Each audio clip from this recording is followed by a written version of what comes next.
What about your old boss, Michael Gove? I mean, it's come out that he's looking to cut off £1 million in funding to the Housing Association in Rochdale, where there was this child died because of an ongoing mould issue. I mean, it's an absolute tragic story, and clearly something has gone very wrong. Do you think this is the right move? I mean, withdrawing funding when clearly there is an issue seems a little bit counterintuitive. I mean, do they need carrot or stick here?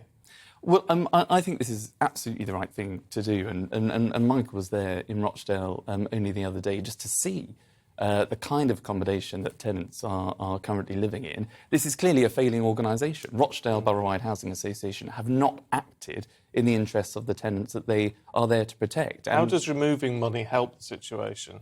Well, I think it absolutely shines the light on them as a case, and it actually puts everybody on notice to make it absolutely clear that if you're applying for more funding, if you're expecting more funding from central government, this is taxpayers' money. But Michael Gove wanted the CEO, was it, to resign, and he hasn't done. So there's obviously a bit of a personal, well, not a personal row, but maybe this is trying to force the issue.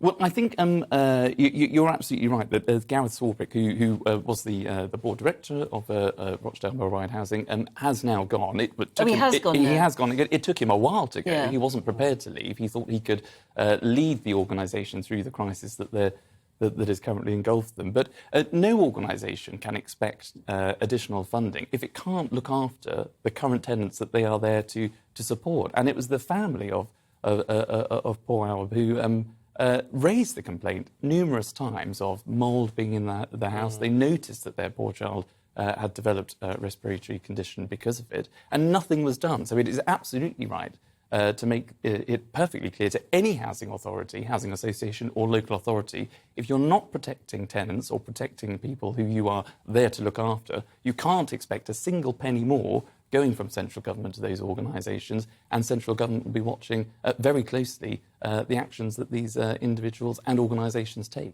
So until it gets its act together, that's the incentive. Get your act together, and then there's potentially more money on the table. Totally.